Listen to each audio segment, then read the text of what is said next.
하나님께서 오늘 우리에게 주시는 말씀은 요한일서 2장 12절로부터 17절까지의 말씀입니다. 요한일서 2장 12절로부터 17절까지의 말씀을 제가 받들어 읽겠습니다. 자녀들아, 내가 너희에게 쓰는 것은 너희 죄가 그의 이름으로 말미암아 사함을 받았으며, 아비들아, 내가 너희에게 쓰는 것은 너희가 태초부터 계신 이를 알았으며, 청년들아, 내가 너희에게 쓰는 것은 너희가 악한 자를 이기었음이라.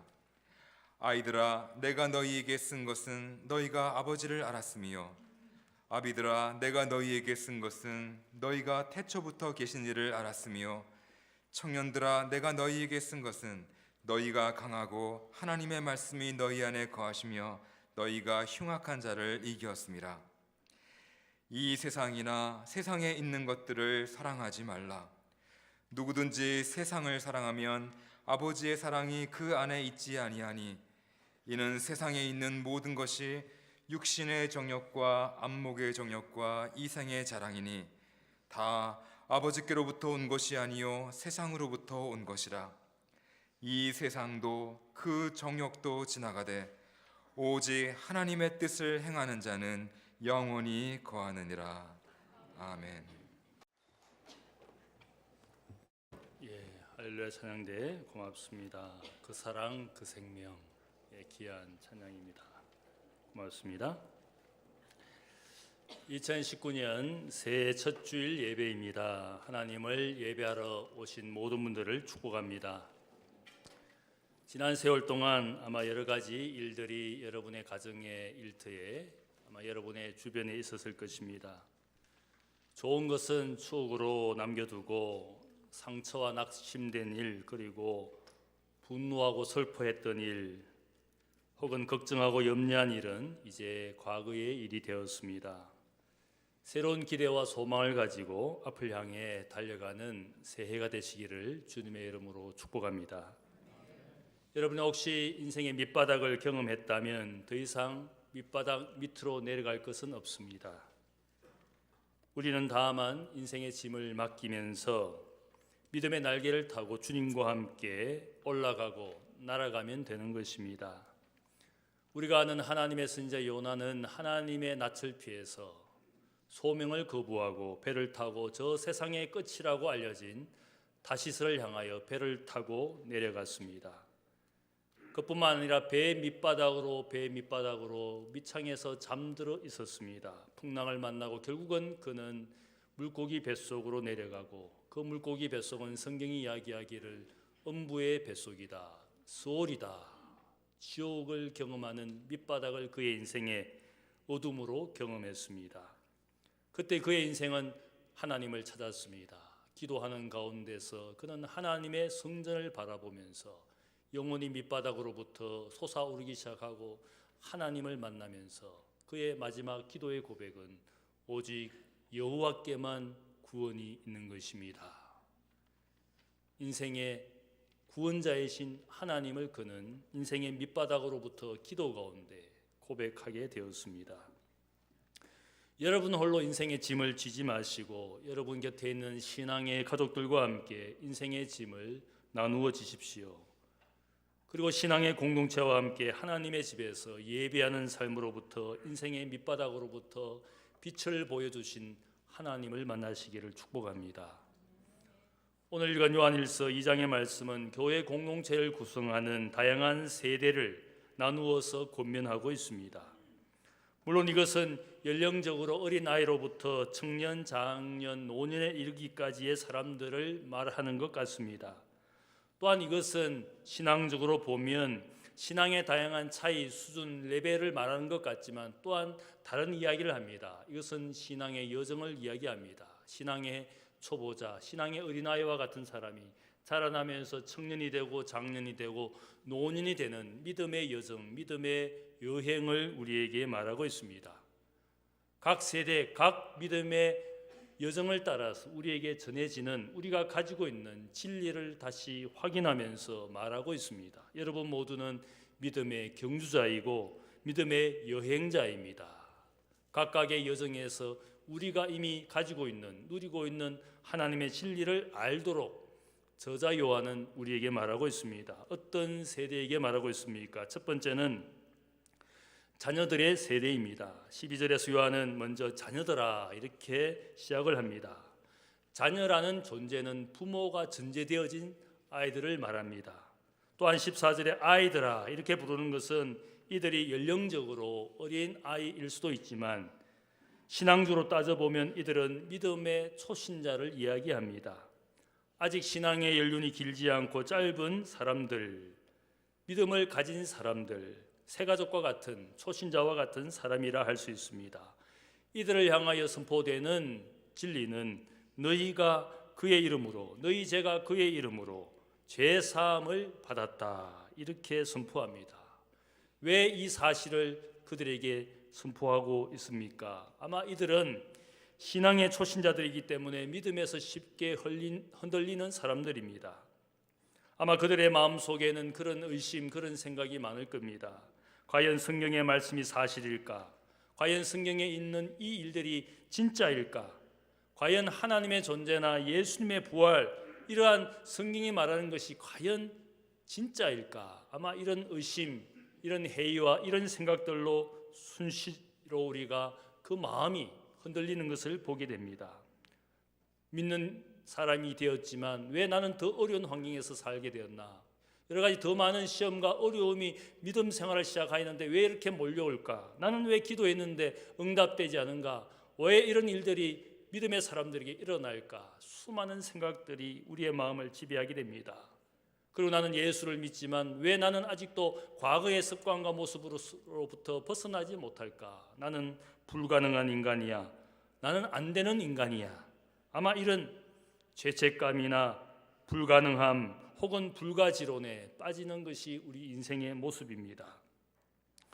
이런 사람들에게 오늘 선포하고 있습니다. 너희 죄가 주님의 이름으로 용서받은 사람이다. 이 말씀은 우리가 얼마나 하나님 앞에 가치 있는 존재인지를 말하고 있습니다. 수많은 자괴감과 죄책감 가운데 드디어는 자신의 존재에 대하여 나는 무가치한 인생이야. 자기 비하, 자존감이 한없이 낮아지는 수많은 사람들은 자기의 모습 때문에 상황과 환경에서 벗어날 수 없는 자신의 인생을 보면서 그런 자괴감에 빠집니다. 아무리 인생에 성공하고 출세하더라도 우리가 하나님 앞에 죄가 있으면 그 죄의 상처 가운데 우리는 고통을 당하는 겁니다. 인생에 많은 것을 이루었지만 어떻습니까? 우리의 모든 죄가 내가 인생에 이룬 모든 것들을 무가치하게 만들어버립니다. 하나님의 공의가, 나는 하나님 앞에 죄가 발견되었을 때 인생에 이룬 모든 수고가 헛된 것은 하나님이 공의의 하나님이시기 때문입니다. 결국 우리 인생은 하나님의 심판 앞에 서게 되고 그분이 인생이 행한 대로 갚으시는 공의의 하나님이라고 성경은 늘 말씀하기 때문에 인생은 결국 하나님 앞에 인생이 행한 모든 일들이 저울질 될 것입니다. 고대 이집트 사람들은 내세를 믿었습니다. 그래서 그들은 죽으면 인간의 시신을 미이라로 만들면서 인간의 몸속에 있는 장기들은 따로 모아서 단지에 보관합니다. 그리고 인간의 심장만은 그대로 남겨둡니다. 왜냐하면 인간은 내세에 가서 정의의 여신인 마하트라는 여신 앞에서 저울질 당합니다. 인간의 심장, 그리고 이쪽에는 마하트라는 정의의 여신을 상징하는 깃털을 거기에 한쪽에 달아놓습니다. 그리고 저울질을 합니다.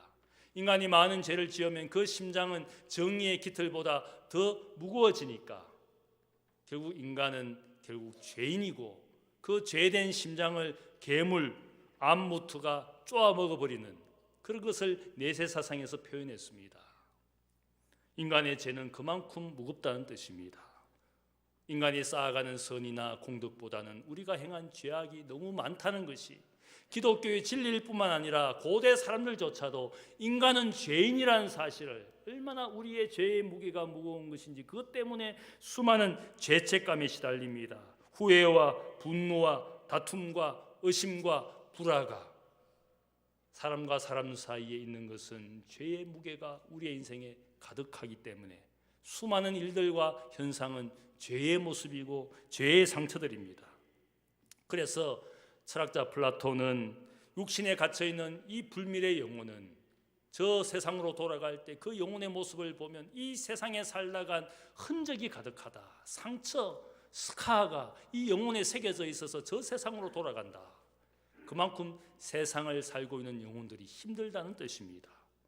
죄의 상처들이 우리의 영혼에 새겨져 있습니다. 그것 때문에 우리는 다 고통당하고 인생의 무의미, 인생의 공허감에 우리 모두가 시달리는 것은 죄의 상처가 있기 때문에 우리가 그런 무의미, 공허에 시달리는 것이라 할 수 있습니다. 이러한 죄의 상처로 가득한 우리를 어떻게 주님께서 치료해 주셨습니까? 부활의 주님께서 도마에게 자신의 상처를 보여주셨습니다. 영광을 받으신 부활의 몸이지만 그분의 손에 손자국이 있고 몸에 창자국이 있었습니다. 그 상처는 죄의 상처가 아니라 죄가 없으신 분이지만 우리의 죄의 상처를 치유해 주시기 위해서 그분이 십자가를 지신 사랑과 은혜의 상처입니다. 죄의 상처를 지닌 죄인들을 용서해 주시기 위해서 사랑과 은혜의 흔적을 그분의 영광의 몸에 남겨두셨습니다. 그 상처를 보여줄 때에 제자 도마가 주님 앞에 무릎을 꿇었습니다. 나의 주, 나의 하나님이여. 사랑과 은혜의 상처를 보고 그 순간에 도마는 죄의 상처가 치유되어졌습니다. 영성신학자 헨리 나우엔 신부는 그래서 예수님을 상처 입은 치유자, 더 운디드 힐러, 우리를 위하여 상처를 지니심으로 우리의 상처를 치유해 주신 주님이라고, 그것을 우리가 은혜라고 사랑이라고 말하지 않습니까? 수많은 죄의 상처로 고통당하는 혹은 죄의 무게로 억눌린 인생을 향하여 오늘 주신 말씀은 너희 죄가 주님의 이름으로 용서를 받은 것이다. 너희가 얼마나 하나님 앞에 귀한 존재가 되었는지, 세상에는 끝없는 우리의 모습 때문에 자기 비하의 삶을 살지만 그러나 너의 인생을 위하여 주님께서 피 흘려 주시고 용서해 주신 것이니까 너의 존재는 하나님 앞에 너무너무 귀한 것이다. 믿음의 초보로서 세상의 유혹에 수많은 우리가 유혹에 넘어가지만 그럼에도 불구하고 너희는 귀한 존재라는 사실을 강조하고 있습니다. 14절에서는 아이들아 내가 너희에게 쓴 것은 너희가 아버지를 알았습니다. 이렇게 선포합니다. 아이, 자녀들에게는 부모의 존재가 중요하지 않습니까? 그들이 성장하는 데 있어서 버팀목이 되고 기초가 되는 존재가 있다면 바로 부모라는 존재입니다. 아무리 그들이 힘들고 어려운 환경이지만 부모가 곁에서 지켜주고 그들이 인생의 집을 지어갈 수 있도록 우리가 인생의 많은 것들을 자녀들을 위하여 주지 않습니까? 물론 여기서 말하는 아버지는 육신의 아버지를 말하지 않습니다. 우리의 하나님 아버지를 말하고 있습니다. 하나님의 부르심을 입은 모든 사람들이 하나님의 자녀가 되었습니다. 여러분이 하나님의 자녀가 된 것이 여러분의 혈통이 고귀해서 자녀가 된 것이 아니라 우리는 바로 우리가 하나님 앞에서 죄 가운데 살던 죄인이었지만 그리고 거짓의 아비인 사탄에게 속한 불법의 자녀들이었습니다. 하나님의 법을 모르고 하나님의 계명을 알지 못하고 법을 알고 계명을 알지만 지키지 않는 죄인들이었습니다. 그러나 하나님의 긍휼과 자비로 우리가 하나님 아버지에게로 우리가 입양이 되었습니다. 우리 모두는 고귀한 혈통을 가진 사람은 한 사람도 없습니다. 모두가 하나님의 자녀로 하나님의 은혜로 입양된 존재, 입양된 자녀일 뿐입니다. 어떤 여인의 인터뷰를 TV에서 본 적이 있습니다. 이분은 어린 시절 부모에게 버림을 받고 고아원에서 살았다가 좋은 가정에 입양이 되어서 잘 자라난 여인이었습니다.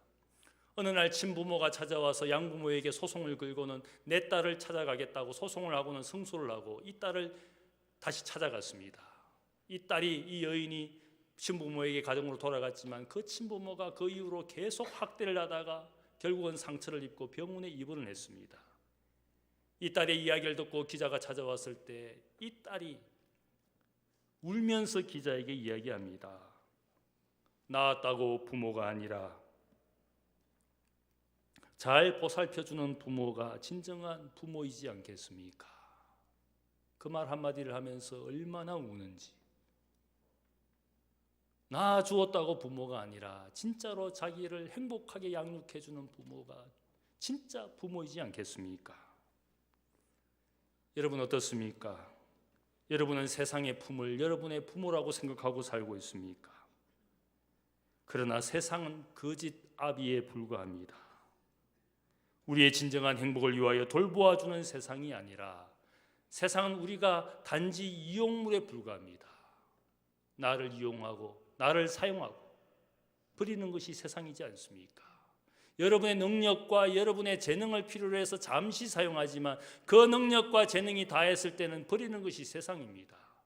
친구도 돈이 있을 때, 지위가 있을 때 친구가 따르는 것이고, 이웃도 그런 이웃이 이웃 신척해주고 친구 인척해주지만 내가 가진 것을 다 잃게 되었을 때 버리는 것이 세상인데, 그 거짓 아비에 속아서 살아가는 것이 우리의 인생입니다. 진정한 우리의 행복을 위하여 돌보아 주는 분이 누구입니까? 하나님 아버지입니다. 그래서 사도 바울은 말하기를 너희 안에 착한 일을 시작하신 하나님이 그리스도 예수의 날까지 마치게 하실 줄을 우리는 확신하노라. 우리의 인생의 행복의 시작을 우리 가운데 시작하신 그분이 그리스도 예수의 날, 인생의 마지막 날, 세상의 마지막 날까지 우리를 마치게 하시는, 이 믿음의 선한 것을 시작하게 하시고 믿음의 열매를 맺을 때까지 우리를 돌보아 주시는 것이 우리의 하나님이라고. 그분이 진짜 우리의 아버지이지 않겠습니까? 사탄을 그래서 거짓의 아비이다. 세상은 사탄에게 속하여 그 거짓의 사람들이 쏟고 인생을 맡깁니다. 그러다가 노년이 되면 무의미와 자신 인생을 되돌아볼 때마다 수많은 후회와 가책으로 가득한 노년이 얼마나 많은지 모릅니다. 하나님은 시작과 마침이 되시고 알파와 오메가가 되시고 처음과 나중이 되시는 분이라고. 인생의 행복한 것을 시작하게 하신 그분이 이루어 주시는 우리 하나님 아버지라고 성경이 고백합니다. 여러분의 신앙과 믿음이 흔들릴 때마다 우리가 생각해야 될 것은 나는 주님의 이름으로 용서받은 존재이고 내 인생은 영적 고아와 같지만 하나님이 내 곁에 계시는 아버지이고 그 사실을 확인시켜 주시기 위해서 진리의 성령 보혜사를 내 삶에 보내어 주셔서 세상 마지막 날까지 너희와 항상 함께 하겠다는 약속을 이루어 주셨어. 누구를 아버지로 믿고 살아야 되겠습니까? 너희에게 아버지가 있음을 알아야 된다. 흔들릴 때마다 내 곁에 사랑하는 영혼의 아버지 하나님이 내 곁에 있다는 것을 우리가 알아야 된다는 겁니다. 두 번째로 요한은 우리에게 이야기합니다. 청년들의 세대가 교회 안에 존재하고 있는데, 청년, 니아니스코스라는 이 말은 인생의 황금기에 있는 사람을 말합니다. 이 단어는 특별히 20대에서 40대에 속한 청장년을 말하는 단어입니다. 신앙적으로 보면 영적으로 성숙한 사람, 믿음이 강한 사람을 말합니다. 남을 가르치고 이끌 만한 선생이고 리더가 될 만한 사람입니다. 14절 말씀을 보면 청년들아 내가 너희에게 쓰는 것은 너희가 악한 자를 이겼습니다. 이겼다고.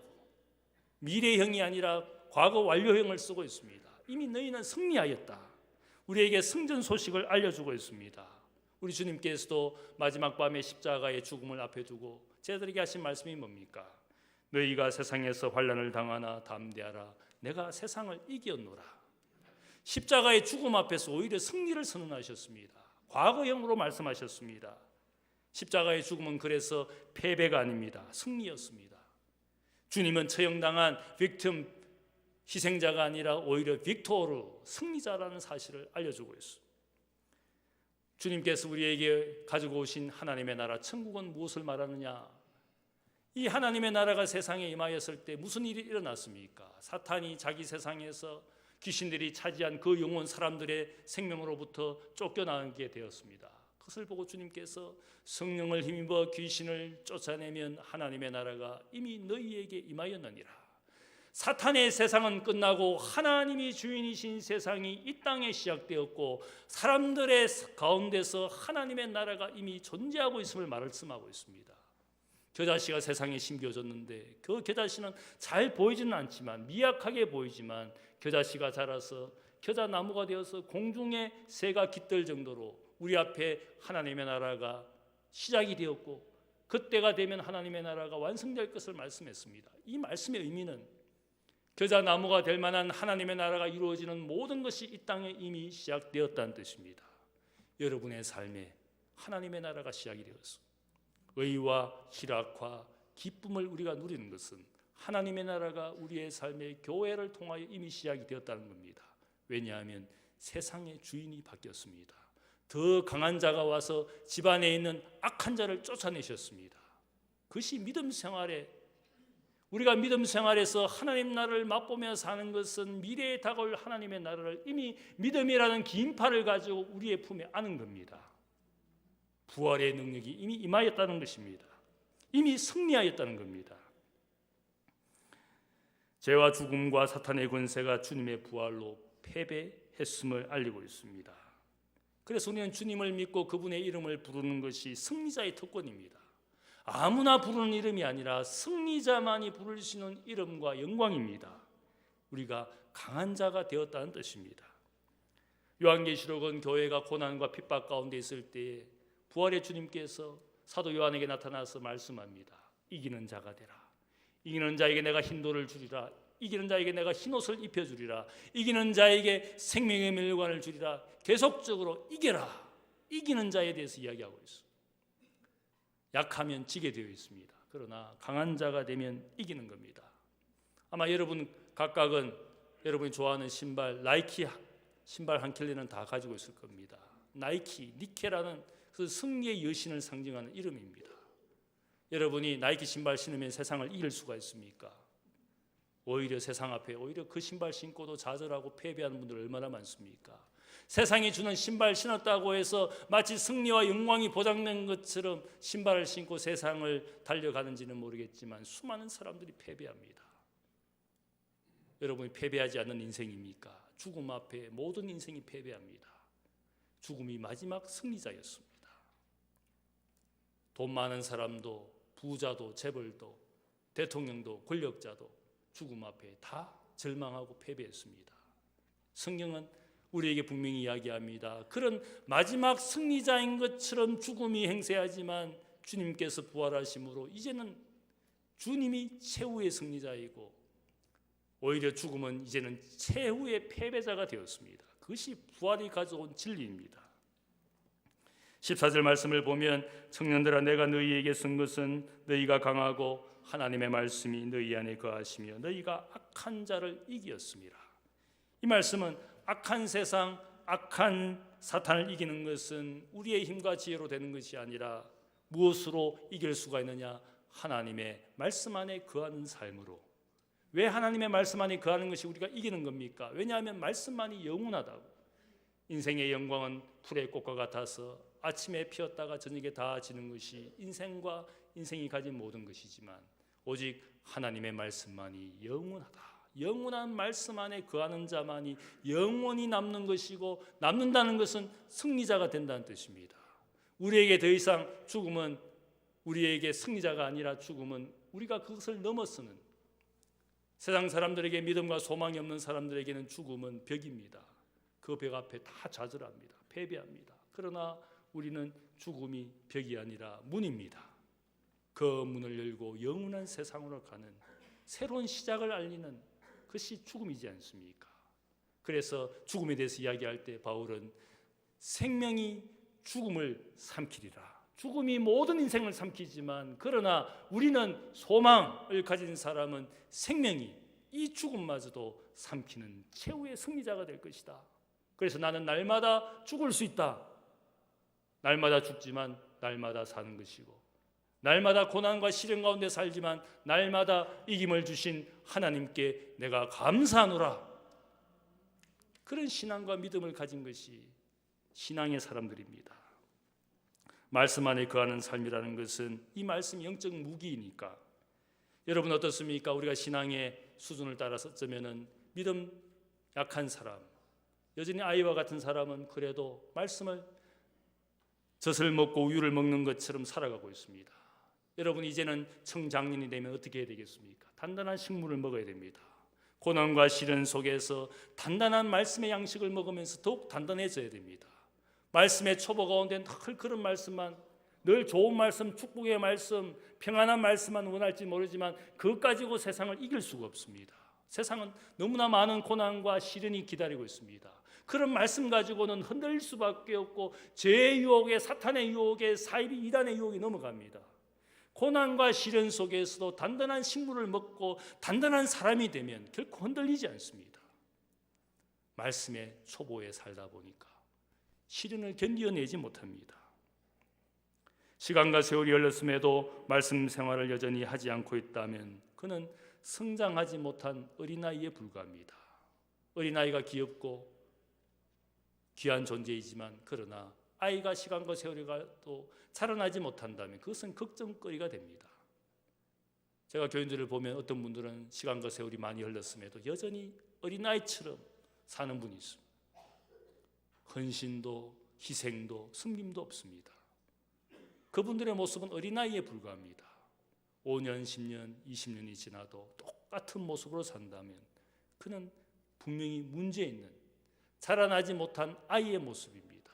모든 사람들의 근심이 될 수밖에 없습니다.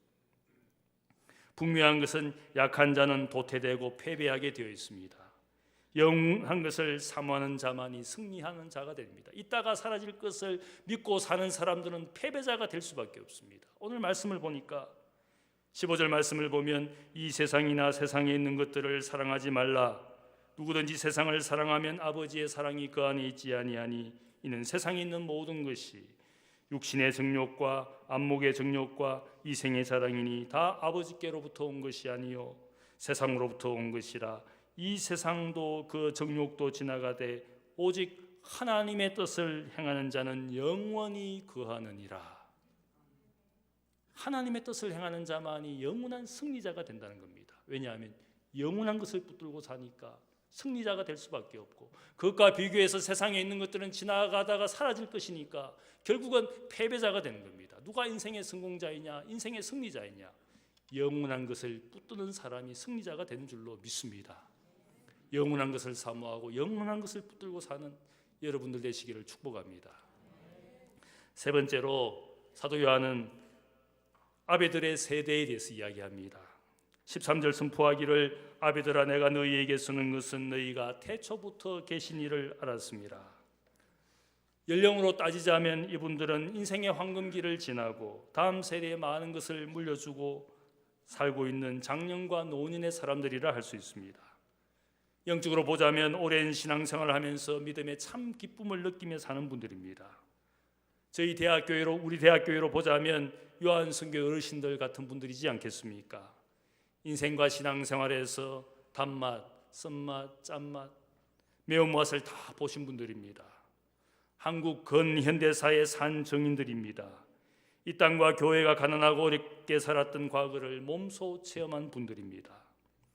일제시대와 6.25 전쟁의 불행을 다 겪은 분들입니다. 그러한 세월을 살면서 인생과 이 땅이 지켜가야 될 아름다운 가치가 무엇인지, 인생이 버려야 할 것이 무엇인지를 누구보다 잘 알고 있는 분들입니다. 책이나 문서가 아니라 역사와 삶의 현장에서 배운 지혜가 이분들에게 있기 때문에 우리가 그분들의 지혜와 교훈을 배워야 하지 않겠습니까? 저는 요즘 우리나라 정치 상황을 보면서 많은 것을 걱정합니다. 지금 권력의 자리에서 있는 젊은 사람들이 이 땅에서 오랜 세월을 살았던 사람들에게서 지혜를 배우지 않습니다. 그분들의 의견에 귀 기울이지 않습니다.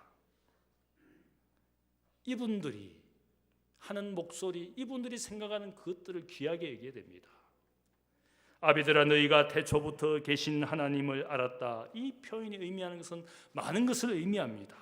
이분들은 하나님의 깊은 것을 누구보다 잘 알고 배운 분들입니다. 하나님을 머리로만 아는 것이 아니라 살아왔던 인생의 세월을 통해서 하나님의 은혜와 사랑을 몸으로 체험한 분들입니다. 우리가 10년, 20년을 하나님의 사랑을 받아서 지금 이 정도 하나님을 알고 있다면 이분들은 30년, 40년, 50년의 세월을 통해서 더욱 많은 하나님의 사랑과 은혜를 체험한 분들입니다. 누가 누구에게서 배워야 되는 겁니까? 하나님을 우리보다 더욱 깊이 만난 분들입니다. 이분들은 인생의 깊이와 넓이와 높이가 우리보다 앞선 분들입니다. 누가 누구에게서 배워야 되는 겁니까? 이분들이 우리 곁에 있을 때 우리가 이분들에게서 배워야 하지 않겠습니까? 제가 요즘 보니까 요한순교 어르신들이 토요일 날 나와서 청소를 하시더라고요. 얼마나 기쁨을 하는지, 곧 쓰러질 것 같은 연약한 몸을 가지고 얼마나 교회당을 열심히 청소하시는지. 희생을 알고 헌신을 아는 분들입니다. 우리의 세대는 극단적인 이기심으로, 교회 안에서도 극단적인 이기심으로 사는 분들이 얼마나 많습니까? 우리의 과거를 통하여 이분들은 우리보다 더 희생하고 헌신했던 분들입니다. 많은 땀과 눈물과 피를 흘린 분들입니다.